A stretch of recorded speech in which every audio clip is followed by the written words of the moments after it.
Lo Sihiye Mishakeila. The Maamar about the pasuk about the verse Lo Sihiye Mishakeila v'kar b'atzecha mispa yimachem alei. There be no bereaved or barren woman in your land. I'll fill the number of your days, which follows the verse of Vavatan asavai elkechem v'erchas lachmecha v'esmemecha v'esiros yimachem mikrebecha. You shall serve Havaya elkechem yalokim, and he will bless your bread and your water, and remove illness from your midst. These three verses have the three basic blessings of physical life, of sustenance, not just sustenance but in abundance. Can be blessed your bread and your water, not just having life but long healthy life, and not just having children but healthy thriving children, also with long lives. So it should be for all. If you look at the verse that it says there will be no bereaved or barren woman in your land, Lo Sihiye Mishakeila, Lo Tihiye Mishakeila, there will not be can also be understood as there shall not be. So is this a command or a promise that God's giving us? If it's a promise, the question is, well, these things are predetermined, so how can we say that God could promise us this stuff as if anything we do is going to change it? Which, sidebar, we could, even though most of our lives are predetermined, God is still open to suggestion. There's branches, there's forks in the road that we have opportunities. We do have choice when it comes to certain forks in the road. Most of that has to do with Torah mitzvahs, but there are ways that we can change what's been predetermined. God being above time already knows what we're going to do, but we do have those choices. But anyways, back to this. Or if it's command in the physical sense, doesn't necessarily make sense, but okay, not everybody wants this. What are we looking at here? So that's why we go to the verse before where it says to serve God. And we're like, well, that's interesting. Serving God. God doesn't need our service. He's got everything. What gives? The first question we're asking is for serving God, which also, does that elicit this promise? Does that guarantee certain things are going to happen? What does it mean to serve God? So we say serve God, we're talking about our divine service, of course, which would be Torah mitzvahs, so that would be service of God. Does it impact? Does it make a difference to him? The answer we get is yes and no at the same time. So how can these both be true? Well, first we said it depends which dimension you're talking about. Higher dimensions of God don't necessarily have a relationship to creation, but the lower dimensions, the other dimensions do, so on that level you do impact. Fine, that's a good enough answer, except we have the pronoun change, where it goes to serve God, and then I will bless. I is essence level, that's higher than a name. We just said that essence level is not involved. We said, no, that's the higher levels that have no relationship. What's it doing here in the verse? That's where we go to the whole thing that, well, essence actually does care to an extent. Essence cares about refinement of man and creation. Essence cares that creation should fulfill its purpose. There's a lot of details that make that happen, and that's where the lower dimensions of God come in to play about what are the details of the mitzvahs. The details still add up to the full picture. A very simple example is, imagine a CEO, he walks into the building, he wants his building to be clean. He doesn't necessarily know what the janitor's name is, but he's going to know if his building's not clean. So he doesn't know what the name of every single person is. It's a massive business, but he knows if anything's out of place, then the whole business is not functioning the way that it should. Essence level cares that everything should fulfill its purpose. How we're getting there, that's more of dimensions that have more of a relationship with creation. Now they're all inspired about the fact God has chosen for our service to impact him to the essence level, to the core level of himself. It doesn't really make sense why he decided, but so he decided. But now that we know that, what does divine service look like? So that's where we have the whole thing of fear, which leads to love. And we need both, because fear is what keeps us in line. Don't do this. And then love is what motivates us to do something and also to change ourselves. That's where we get the idea of avodah being tanning the hides, because it's a rigorous process of refinement. And it's a constant process of refinement. Actually, I had someone at the other class today, I think she was a therapist, and they were saying something about, I don't remember the exact question, but she was bringing this idea of the fear and the love behavior. She said, I'll give you a concrete example. You could have teens who say, I won't do drugs because if my parents ever find out about this, they'll totally kill me. Then I was like, well, you should tell them, well, no, actually the drugs will kill you. And then you have the kids who say, oh, I won't do drugs because I don't want to disappoint my parents. So you can see the relationship of why they're saying what they're saying is different. And I was laughing at someone like Dennis Prager, who's, I never did pot because I value my mind too much. That would be more of a love-based approach. I have too much regard for myself to ever do certain kind of drugs. And then someone was saying something about the drug example. Oh, do a different example. Actually, the drug example is a good one because no matter people knowing that it's not necessarily good for you, still people fall into that. But you're talking about hard drugs. So you could see how it's something that someone knowing it's not good, people still get caught up in it. That's kind of a better example when it comes to Torah mitzvahs, doing you're not supposed to be doing. I know I shouldn't be doing this, but we get caught up in things, unfortunately. Anyways, that's why we see we need both, the fear and the love-based approach. Also, fear is what sets you aside. You set your own self aside through fear, which we know we're going to need when we come now to the rest of what the Maamar is talking about. We also spoke about how davening, it portrays this. We start off with Hodu Lashem, that we acknowledge. We don't understand your worldview, but we acknowledge that you're correct. So that's fear-based, and then it leads up to Shema, which is declaring our love of God and having absolute love of God, and then eventually we get to the Midah, which is drawing down the blessing. So we see that prayer is the service of the heart. It's a very important time for us to have prayer correctly. Then we get to the unofficial third section of the Maamar. Now that we're talking about divine service, how do we look at this verse that there shall not be a bereaved or barren woman, Mishakeila and Akar? How do we see it in this terms of divine service? Who are these people in divine service? We start off with the Akar. The Akar is someone who can't conceive, they can't have kids, God forbid. And that would be someone who the intellectual process is not leading to the motive process. Because I think about something a lot, thereby I feel something about it, and thereby I act upon it. Thinking about something makes me feel something toward it, which is why I act upon it. For this person, that process is not happening. Intellect is considered the parent, the motive output is the child, and then that's supposed to lead to the action, getting stuff done. So for this person, why is it not happening? There could be two different reasons. One is we see in in physical sense, it could be someone who they might be missing something anatomically, and that's why they can't be a receiver. This is somebody who cannot be a receiver. This kind of a car can't be a receiver. What does that mean? They're too full of a vessel. Man, when they get too full, you can't take anything else in. This person, it's not even necessarily negative stuff. It's just they're so full of their own self-concerns, they don't have brain space for anything else. So if you don't have brain space for anything else, you can't have the intellectual excitement leading to the motive excitement, which would then lead you to your divine service, as it should be. So that's one kind. You got to clear that out. The other kind of a card is somebody that everything seems to be in place, but for some reason it's not catching. The conception process is not happening. That's what we saw Urzur Latzadik sowing the life of the righteous. That's someone that Torah mitzvos, you got to do them. You got to act. You got to make stuff happen, and that's going to thereby help with the intellectual process leading to the motive process, etc. So the Mishakelia doesn't have those issues. They have the intellectual excitement leading to the motive excitement, leading to action. Their davening is beautiful. When they're doing Torah mitzvos, they know exactly why they're doing it. They know what's happening. When I give tzedakah, I'm drawing down the divine attribute of chesed. When I'm doing this, I know all the things that are happening. That's that kind of person. What's the thing with the Mishakelia? The Mishakelia, God forbid, a bereaved woman is someone who buries their young, God forbid. So what does that mean? The intellect has the child, which is the motive, but it doesn't last. It's not sustainable. How can somebody fall into this, to being in a spiritual sense? A Mishakelia, that's somebody who, because they are doing everything correctly and everything is working correctly, they can say, you know what, I'm good. I'm doing what I'm supposed to be doing, I'm set. That would make somebody satisfied with where they're at, self-satisfaction, which leads to becoming a full vessel, which brings them back to that car stage. That's why it says there should not be a bereaved or barren woman, lo Sihiye Mishakeila vakar be'artzacha, in your land. And we saw the word artzacha, in your land,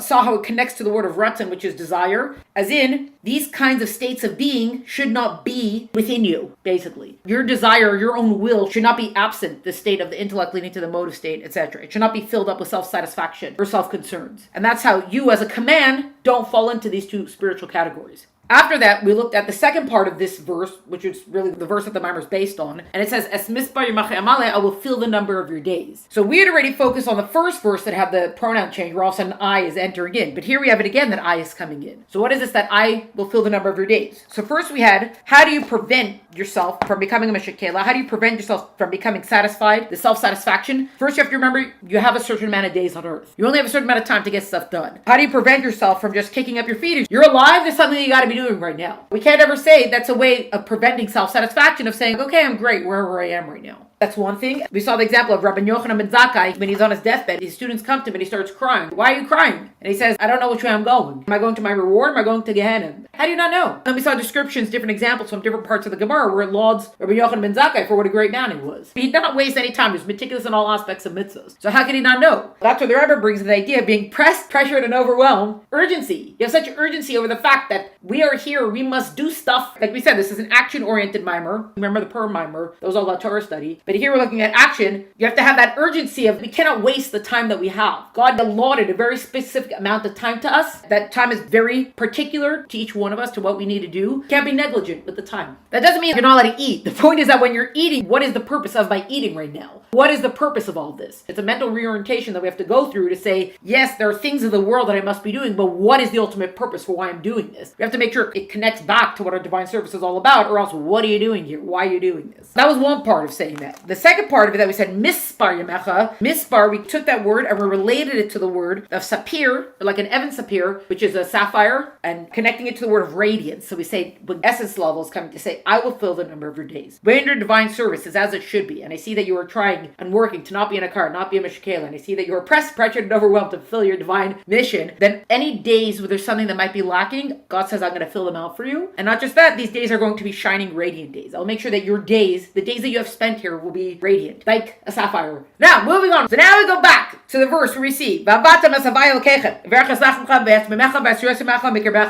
verse that chronologically comes before the verse that we're focusing on. You shall serve and it will bless your bread and your water, and remove illness from your midst. I will remove illness. Remember that I will remove illness also reflects the third person narrative of the Torah, speaking in first person. This illness could come even when someone focuses on his divine service, and even when Hashem blesses bread and water. Okay, this is a very good example of what it means. And now that we figured it out, surprise, here's a new level. We're going to nitpick a little bit over here. I will remove illness. Even a person who has done everything they could to not be a car, not be Mishakeila, they are pressed, pressured, and overwhelmed, and they're doing everything they're supposed to be doing, and they have radiant, shiny days now. We still have this issue over here of I will remove illness. So what are we referring to? Even someone like that could succumb to this illness. What illness are we talking about? You'll find out. Hang on. So we're saying even when Hashem blesses his bread and his water, so even when you have the blessing of your sustenance from God, this can still happen. What is that? Bread is the written law. Why is that? Bread is fixed and solid. Bread sustains the body, and words of Torah give life to the soul through uniting it with the source of life. So that's why the written law, the Torah Shebachtav, 5 books, the 24 books basically, is compared to bread, sustenance in that regard, because those 24 books are canon, they are set. And water is the oral law. So that's Torah Sheba'al Peh. Water sustains the body as does Torah, but the mutability of water is like the varied interpretations. The oral laws where we have all the different arguments and everything going on. That's Mishnah, Gemara, and all the commentaries that come after that. So kind of like water that can flow in different directions, that can move around, and like bread, that's one thing. That's stuck in one thing. Bread and water, we see these are examples of sustenance. So it's 2 different kinds of sustenance. It's just relating the two to each other, because it's going back to the spiritual terms of that verse. Even the divine service of Torah mitzvahs, dependent on the blessing of Havaya, still allows for sickness, which can only be removed by the third person narrator, the essence of Ein Sof. It says, serve Havaya, Havaya will bless your bread and your water. So if Havaya is blessing my bread and my water, why all of a sudden is Ein Sof, which is the essence level of God, without end level of God, why is he coming in now to remove illness? We just said that our bread and our water is blessed. There's no illness here. How can there be sickness then? There can't be sickness if Havaya blessed your bread and your water. No, there's still an option for sickness. So what kind of sickness are we talking about here? That it requires the third person narrator, capital N narrator, to come in to take away. This non-specific illness is the root of all sickness, the sense of self-awareness that is a result of the sin of the tree of knowledge. Before, there was no concept of self-consciousness. After, there was self-conscious perspective, separate from previous godly perspective. Thus, even with the service of va'avatem, of service, divine service, there could still be illness as the sin of the Eitzadas affected everyone, even the righteous and completely righteous. This is from Bereshis. It says, V'yu shenem arumim ha'adam v'ishto v'lo yisposhushu. Now they were both naked, the man and his wife, but they were not ashamed. We all know that Adam and Chava, back in the Garden of Eden, they were unclothed until after the tree of knowledge.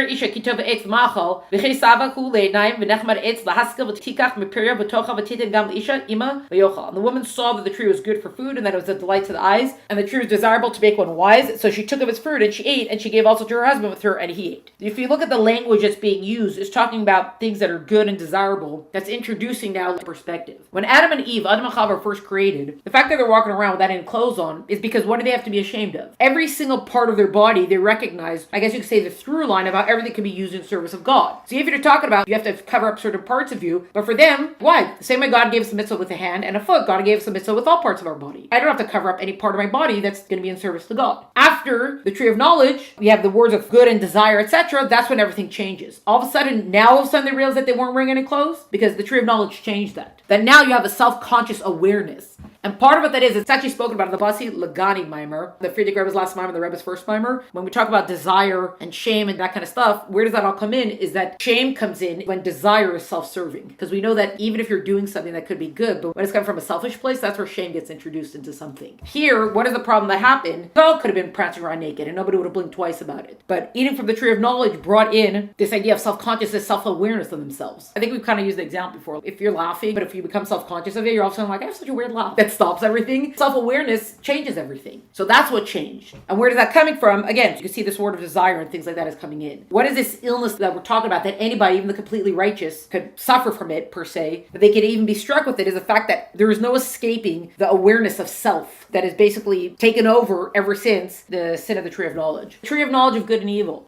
Something that some people don't understand about what happened with the sin of tree of knowledge, there's actually a lot of stuff there. But part of it is that the Alter Rebbe talks about that they actually ate from the tree on purpose. We've spoken about before also, why was it so hard for them to wait a few hours? They only had to wait a few hours. Number one, it was a Friday afternoon. They only needed to wait until Shabbos to not eat from it. There was not a lot of time that they didn't have to wait. And yet, somehow they didn't make it. Part of it is saying, well, we've spoken about this before, part of this is how important is the mitzvah to you? That's how much harder it's going to be for you to fulfill it. The second thing is, did they eat from it on purpose? Because they realized eating from it is going to introduce the idea of choice.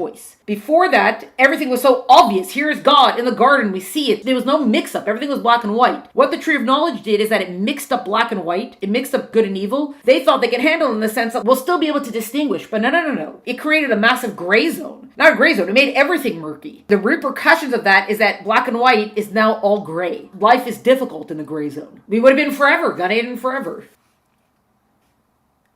Did you know that there was a tree of life in the garden that they did not eat from before they got booted out? They weren't stupid. They knew stuff. Adam named all the animals. He was able to see their essence and give them names. The angels couldn't do that. Adam could do that. He could tap into their spiritual source, understand what their spiritual essence was, and give them a name that related to it. So the fact that any animal that we have that's name goes all the way back there, Adam gave that name to the animal. He called a horse a sus. Adam did that because he understood. So where does shame come in? Before they're walking around naked and afterwards they were not. All of a sudden they realized that they're naked. What do you mean all of a sudden now? You didn't know what was happening until now? Also, Cain and Havel, Cain and Abel were born already. But there's no shame in it. Why? Why? Because God gave us a mitzvah to be fruitful and multiply. What is there to feel shame about? What is there to feel anything about if God gave us a mitzvah? I don't have to hide from anybody when I eat kosher food. I don't have to hide from anyone when I give tzedakah. It's so obvious. God gave me a hand to do kindness for somebody else. So for them, at that state that they existed in before the tree, God said, have children. So we're going to have children. After the tree, everything got mixed up. And all of a sudden, you're bringing in other elements in. That purity that was there beforehand is not there anymore. And that's where shame comes in. Shame comes in because the purity that we could operate at before doesn't exist anymore. It gets all mixed up with everything. So even the most righteous among us, the holiest among us, which we're going to see, there were 4 people that they say never would have died had it not been for the sin of the Eitz Hadas. That's one of the things we're going to get to.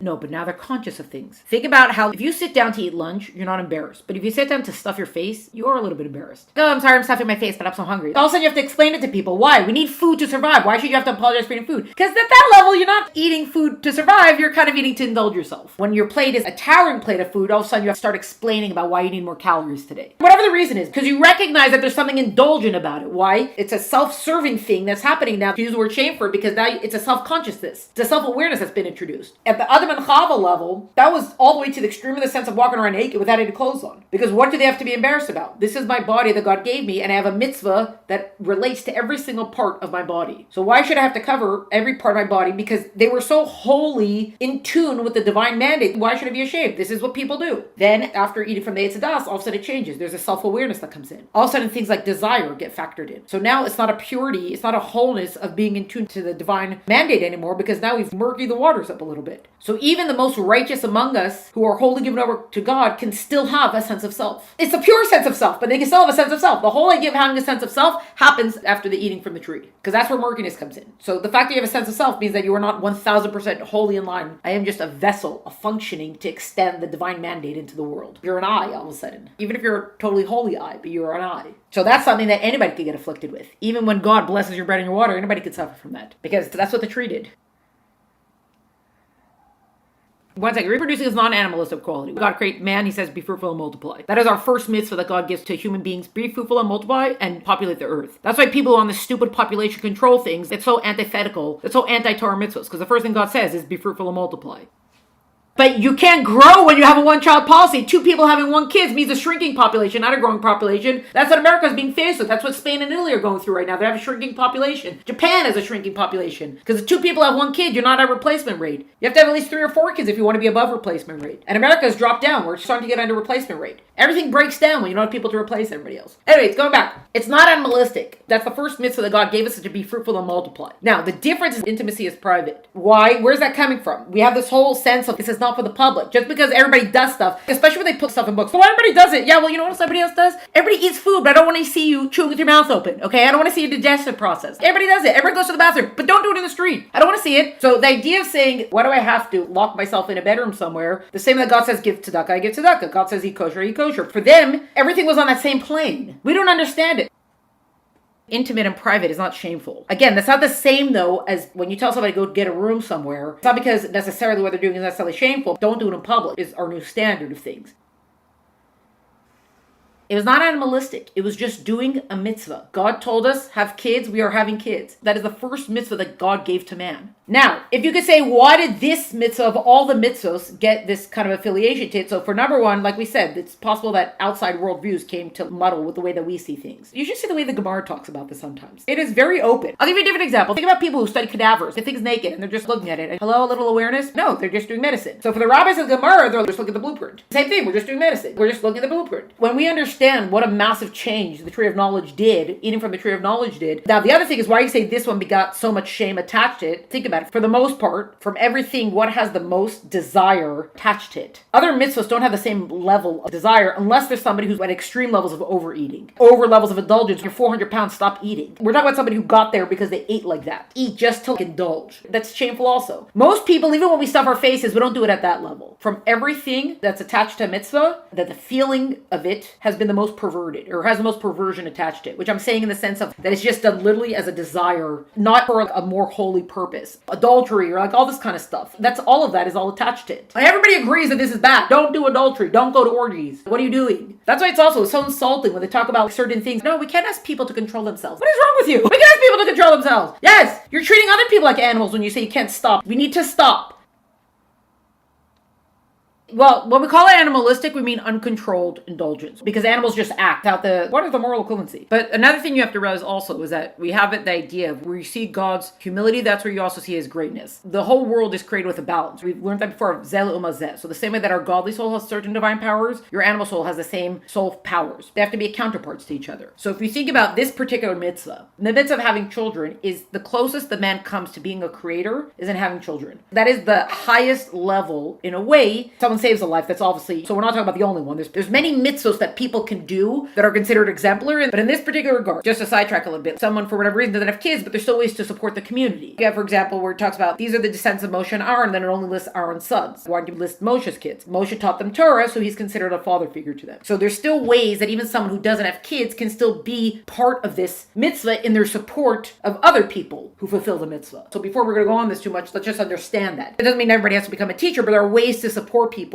that you are now contributing to this mitzvah, and you're still part of it now. Now, again, the greatest thing that man could do is to create another life. Humans cannot do anything greater than that. That is the greatest thing that we can ever do. That brings us the closest to the creator, which means that where we have now the option, if everything's built in a balance, the option of where the greatest thing that we could do is also where the option for the worst, God forbid, the worst possible thing can be. Like we said, Egypt. How could a place like Egypt exist if it was such a morally depraved place back when the Jews were there as slaves? The spiritual counterpart of the idea of contraction. Spiritual contraction where God is not seen. So God is not seen in a totally amoral place. Here, that which can create a life, which is the highest thing that we could achieve, is also susceptible now to being used for the greatest immoralities. God forbid, like human trafficking, I think would probably fall in. Prostitution would probably fall in there. God forbid, rape or things like that. So you have what could have been the holiest thing now became the worst of everything. Because where that goes wrong, it doesn't just go wrong, it goes very, very wrong. Any ways that somebody can harm somebody, it's the worst possible harm that someone could do to somebody like that. God forbid. That's another thing to take into account with all of this. Now again, in the Edenic state, that's a word, we'll make it a word now, in the Gan Eden state, before the tree of knowledge, these massive counterparts didn't exist like that. Because clarity prevailed. When it says God was walking around the garden, it was obvious. They were naked the whole time, but it wasn't something that anybody paid attention to. Because what is there to be ashamed or embarrassed about? There's none of this option, this kind of indulgence for that counterpart to come in. It's a black and white world. We want the world like that. The thing though is that in a world of black and white, there's not a world of choice necessarily. Because it's so obvious what the right decision is. So that's why when Mashiach comes and we're going to say all this badness is going to go away, it's almost like God doesn't necessarily have to do a miracle for that to happen. It's just a natural result of revealed godliness. When everyone's going to know that this is God's world, then we're all going to be on our best behavior. It's going to be so obvious. Don't take the poison. It's going to be so obvious. The tree of knowledge, it took that black and white and it muddled it. It made it into gray. So usually we think of gray zones as being, oh, don't be so harsh on them. Kind of like a gray zone. But here we're talking about a gray zone.